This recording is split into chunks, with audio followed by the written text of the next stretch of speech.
You're listening to Releasing Trauma, a survivor's podcast.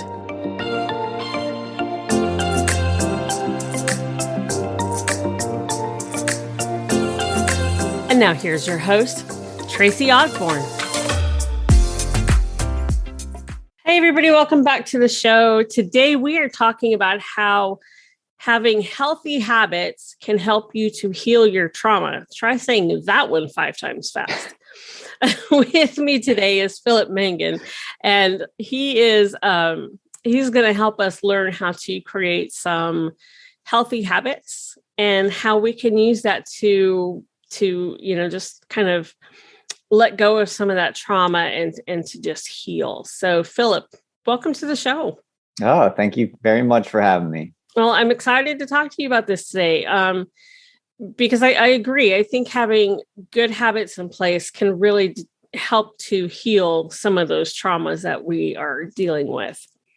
Yeah, no, I think it's important to have healthy habits in place anyways. And I think they're a good coping tool because it takes your mind off of, all the trauma you've had. And I think it puts it towards focusing on something that is good for you, and it's going to heal you whether you see it or not over time.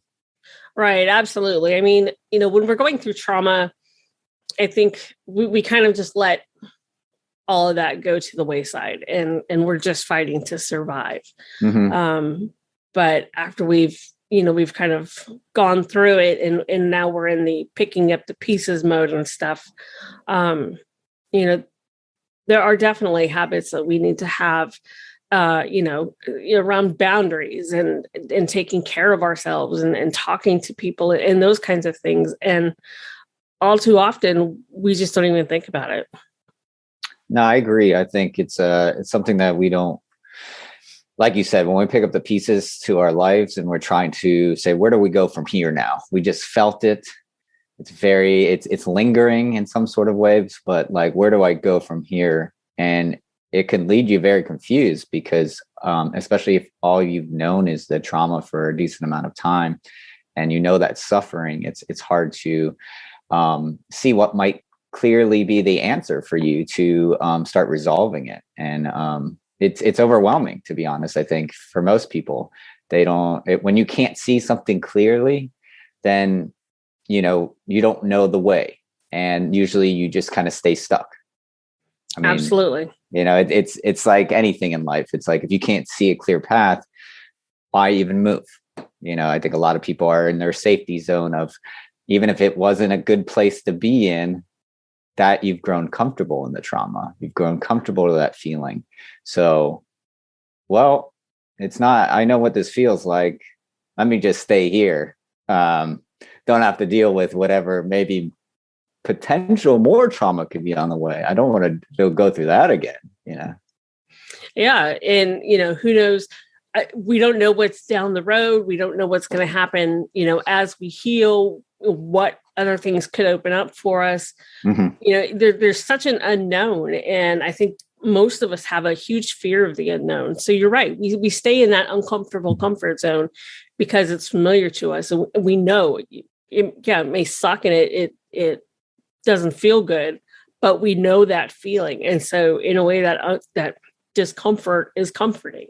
Mm-hmm. Yeah. And I think honestly for most people too, they want to move on. And I think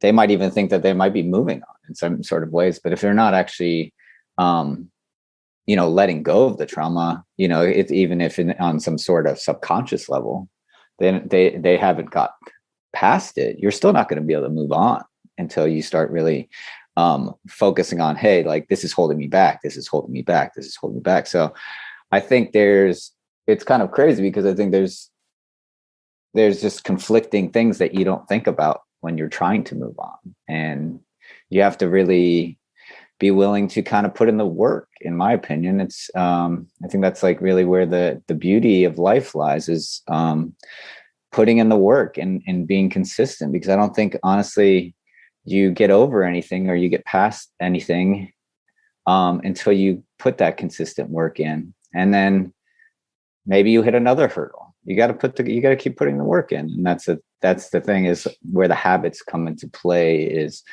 when you have those habits to fall back on, it becomes a bit easier because it's not as much work. It's automatic. Right. What are some of the habits that you're referring to, as far as having in place to help us go through our healing process? Yeah. Well, first off, good night of sleep. That could mean the world for, how you feel the next day. I mean, I is the older I've gotten, that's the thing that I know that separates me from showing up the way that I want to show up each day, and working on the things that I want to work on each day, as far as whether it's internal things or external things, going on in my life. I think a lot of people are not sleeping well. They're not forming a sleep schedule that allows them to get that consistent rest. And a lot of people, I think, are at a point where they just think that that's just normal life, is just feeling down, feeling, oh, I got this much rest. This is what I have to deal with. And they don't know what it's like on the other side of, like, hey, this is a good feeling of rest. Like, I notice it more because I usually get consistent rest. But if I have one day where I just kind of, like, my mind is racing or something happened and I feel like a zombie that next day, the day after I get that good rest, I'm just like, wow, I'm so thankful for this, even more so. So I think it starts with the foundation of rest, because then you can show up, for yourself to do the other things that are going to help boost you. And I think following that would be taking some time for you each day to dissect your thoughts and feelings. Quiet time. I would say, if you don't want to journal, don't journal. But I think journaling's great, just to kind of let things out and identify how you're, feeling. And maybe it's pointing some things out to you that you weren't aware of before if you didn't take the time. So if you're not going to take the time to actually think about how you're feeling and why you're feeling these things, what's causing them, and what's, what maybe you need to change, then it's probably never going to get corrected. So I like to say that, like, even if you can't do that, a strong morning routine of, like, lots of, I know people have busy lives, but even if you can take 15 minutes out of your day to kind of sit there, sit still, no devices, just with your thoughts and, in a quiet place. I think that can do a lot of good for a lot of people, to be honest. I think that's where a lot of my growth started, was getting those thoughts out, getting them down. If you can't always have someone to talk to, it's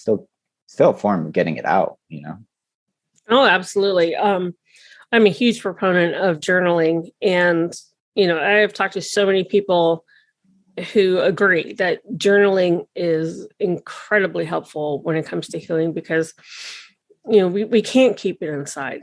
If we keep it inside, it just becomes toxic.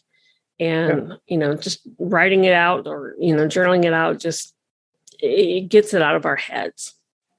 Yeah. Maybe, like, maybe some people can't, whether they can't afford therapy or they don't want to do therapy, it's free therapy, Mm-hmm. And in my opinion, I do suggest therapy. I mean, I've been doing it since, I think that since the pandemic started. Kind of just felt like it was a good time to start when the pandemic hit. And it's something that I always wanted to do, and just kind of felt like, maybe it'll help me, I can only help myself so much by staying in those thoughts and writing them down. Let me see if I can dissect a bit more. But I think if you can't, afford to do that, it is a good form of it. And it's amazing, even when people say that, they don't know where to start or don't know where to write. I'm just like, it doesn't matter. It's like, you're not sharing this. You don't have to worry about it. You don't have to be anything like crazy. Like, you're not worrying about, like, sending an email to someone with this. It's for you. So what I usually do just to start is either pick a word that's on my mind, and I start from that word, and I just think about what that word means to me or whatever, or I pick, like, how I'm feeling at that very moment, or something that I see. I like to do journaling out. And I mean, I'm in New York right now and it's cold, so I'm not going outside and journal, but I prefer to do it outside in nature because, it's Yeah. just kind of much more going on and you feel much more connected. But, honestly, it's a great tool. I think is often overlooked by people who are overwhelmed, and it's a free tool, and it's something that you can do really quickly just from like a 15-minute period in a day. And I think it actually is a great tool for showing your improvement, documenting, well, feel this way today, feel this way today, feel this way today. You go back a month from now, you might not think you made any progress, but you go back and you look at that and you're like, wow, like I've come much further than I thought, so I think it's great for looking back and seeing growth. Absolutely. And as far as getting started, I can't tell you how many times I have started out a journal entry with, this is stupid. I don't have anything to say. I don't know what to write. And the next thing you know, I've got like 5 pages. So, it doesn't matter. And free flow is perfect. Just write whatever comes into your head, just write it down. Doesn't have to make sense. Doesn't have to be in order. Doesn't have to be grammatically correct. Mm-hmm. Yeah, you just got to be patient. You got to be patient with yourself. I think that's the thing is knowing that from start. If you haven't done something, you've never done it before, it's going to be different. It's like anything in life. If you haven't done it, it's going to be like some sort of challenge to hone into a little bit. But at the same time, just being patient and sitting there. Yeah. And maybe you get a couple words out today, maybe get a couple more out tomorrow. But just try to identify like actually thinking about what you're feeling, what you're thinking, what's going on in your life. Those are simple things. We all have this voice in our head that's, running nonstop. Why don't we put some of that down on the paper? Absolutely. Well, let's talk about creating habits, because that can be difficult. And it's time, well, not really time consuming, but it's something you have to be incredibly conscious of, in order for it to become automatic. So how do we, start creating these habits? Well, I would say, once you identify like a problem, like, so say the sleep is your problem, so you're going to want to know, like, how much sleep do you need that makes you feel your best self? Hey, that's a good idea to start with. Hey, I want 7 hours a night. What time do you have to get up in the morning? And find out what time you have to get up in the morning by to get started. And then just back it up 7-8 hours, right, whatever it is. But then I like to use I have an iPhone. I don't know, if you do, but I like to use the go to bed like timer thing, like whatever. It's like a shutdown. It's like basically says sleep reminder, and you can set it for like an hour before, but it's basically will tell you that time for bed, and yeah, it's kind of stupid to a certain extent. Sometimes you need that, like sometimes that could be in the mix of something, like whether it's on the computer or watching something, and then just getting that little notification, time for bed, kind of just makes me think, okay, it's time to start shutting down. I'm not going to bed this second. Like, so I'm going to make sure, like, I try to start shutting down my devices and take like a certain amount of time before, I go to bed to start winding down. And I think that's a problem. A lot of people, they go to bed watching TV and all these different things, and that's also affecting our sleep. So utilizing these tools in the modern age is really important, and it's simple as a phone thing. But I think you have to realize, like, first you have to realize, like, can I do everything I need to do before this time at night? And you have to organize part of your day to make sure you fit everything in that you want to fit in. I know people have, children and all these different things going on, and it's tough, but like, I do believe we waste a lot of time in areas that might not be beneficial to us. So like say such as like, watching X amount of shows, or, scrolling social media and all these different things. I value my sleep more than, those things, so I think it's about figuring out your priorities. I think that's the start of building a habit, is what is my priority? Because if your priority is sleep, then it's going to be in your mind, and you keep reminding yourself with that reminder every day, so I think those are like just a little thing for like a sleep schedule. And you got to do it in order to form a habit. You have to do it every day, almost every day. If you're going to just say, hey, I'm going to just go do my thing on the weekends and stay up late and completely disregard a schedule, you're never going to get into a good schedule. So right. You have to realize it's a commitment, a daily commitment. Not saying that like you have like an event or a wedding and you can't stay out later, but if you're not conscious of that it's going to, like, the only way you actually form a habit is through consistent action. That's probably the most important thing to know, is really get yourself aligned to it. Because I think a lot of people want to change. Mm-hmm. They're just not committed to the change and to forming these habits that are going to help them. So, and I would start with one habit. That's the thing. We have like all these different things, like want to do this or want to do that. Well, that's why I say sleep.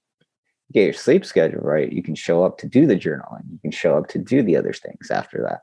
So I think forming it is making a commitment to yourself, making a promise to yourself that this is what you want, and getting really aligned to it. And then utilizing the tools like the phone, the reminders, and then staying consistent with that. Because at the end of the day, like, I offer my services to people. Like, I call myself the wellness wingman, and I can give you like I'm an accountability coach in many ways, but I could text you same way as this phone can, saying, hey, are you going to bed? Well, whether I say it or the phone says it, if you're not completely aligned to it and you are not aligned to the rest that you want, you're never going to get it. So that's why, that's the foundation of forming habits, is actually being clear with what you want and then aligning yourself and with that mindset and reminding yourself, this is why I'm doing that. This is why I'm doing that. Absolutely. I think those are great. And I have to set reminders for things, just stuff as simple as take your medicine.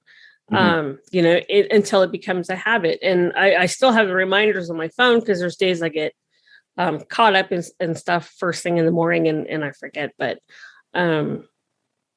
it just becomes automatic after a while.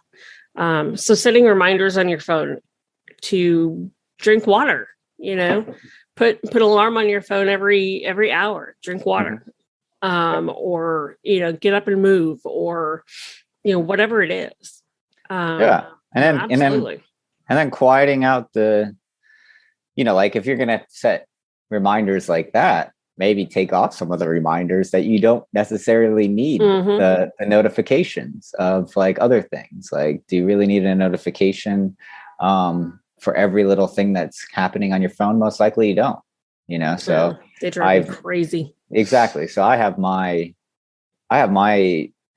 notifications, even for text messages, go like, they don't even pop up on the phone. It'll go just right into the text box. And I'll see, if I'm checking my phone, I'll see like, oh, I have a little green, red symbol saying that I have a message or something. But if my phone is constantly popping up messages, it's easy to get lost in the reminders of the things that you want to stick to and that are going to boost you. So I think that's another thing, is setting boundaries of, exactly. Hey, do I need this? Is it benefiting my goal? No. Boundary up. So I think it's about letting go, really being strict with that too, because a lot of people don't set the boundaries, and that's what prevents them from forming the habits.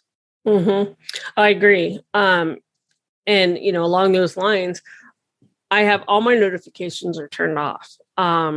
They don't pop up on my computer. They don't pop up on my phone. If I get a text message, I don't have a sound. I have it set to vibrate. The only thing I have would be my ringer is turned on, and that's just because I have kids, Good. Otherwise, all of that is shut off all the time. And when I'm ready to go check it, I'll go check it. And, especially like with social media and stuff. Yeah, it's very freeing too. It gives you a sense of control. Like the phone right now is usually controlling us. you can take back the control, but you have to learn how to, and you have to be consistent with it. So like, I mean, the way I kind of took back control is I took a break off social media completely for, I think it was like 35 days straight, no social media. I knew something was off. Like I was like, I got to get off social media. I'm wasting too much time on here. I'm looking for the answers all in there. I'm not looking into myself. Flipped it completely, my life around. Like now I don't even keep the apps on my phone. If I want to post something, share something with, my followers, download the app, post it, delete the app, done. So that's the way I use social now. Check my messages once a day. If I have to post something, that's how I operate it, but I don't keep them on my phone because I think there is a good and a bad about them. And most times the bad takes over. And, I think like, if you know you can't control yourself with it, it's good to just restrict yourself with it. Cause it's like the same as like what I say when people like, I love ice cream. I don't buy it and put it in my house because I can't control myself when it's around. So I don't keep my, it's either all or nothing. So I don't, if I want ice cream, I go out and get it somewhere, have a nice cone. That's it. If I want to use the Instagram, I go out, download it, put it, take it off, so I think it's important to try to regain control over these devices and then put that energy into these habits that are helping you. Well, and it's regaining control over your life, really. Because we do allow these outside distractions to control us and to eat up our time. So absolutely. Yeah, no, it's, I don't even touch my phone. I think one of the best, I started this a couple of years ago, is not even touching my phone for the first hour and a half of the day. Cause like, think about that. Like you're literally, if you wake up and you're grabbing for your phone, you're already operating on other people's agenda or whatever else noise is out there. If you don't touch your phone, you're starting the day how you like, as far as like in tune with, you're in control of whatever you do at that point. And there's so much noise out there once we open up that thing. So why not take some time for you first? So then when you can better handle the noise when it comes on in. Yep, absolutely. Well, Philip, this has been fun. Thank you so much for coming on and, just reminding us that these habits are very important to put into place. So no, I appreciate you having me. Honestly, I think a lot of my like traumas in life have been, if I have that stable base of these habits, it's not as impactful, the trauma, because I can still lean on these habits, so, and it's a good coping, the tools are great, like with the journaling and then not looking for the answers in the phone and, still be able to stay like on a good sleep schedule. So I think they're great for, helping out with that and great for helping out with whatever goals and, health goals and life goals you might have. Absolutely. It gives you that sense of control in a world of chaos, when those traumas hit and your world is just chaos. You have that sense of control that, okay, I can still count on these habits. Yeah. You're not like, it's not a complete, fall off the bridge and you don't know where you are. You can find yourself still with those habits. Absolutely. Absolutely. Well, thank you so much. And listeners, I will have all of Philip's contact information in the show notes as always. Just go to releasingtraumapodcast.com and pull up his episode and all his contact information will be there for you. So again, Philip, thank you so much for coming on the show. This has been great. Thank you. No, I appreciate you. And listeners, thank you as always for tuning in. We'll talk to you in the next show. Thanks for tuning in. Be sure you hit subscribe on your favorite podcast platform so you don't miss a show. Be sure to check us out on our new socials on Facebook, Twitter, and Instagram.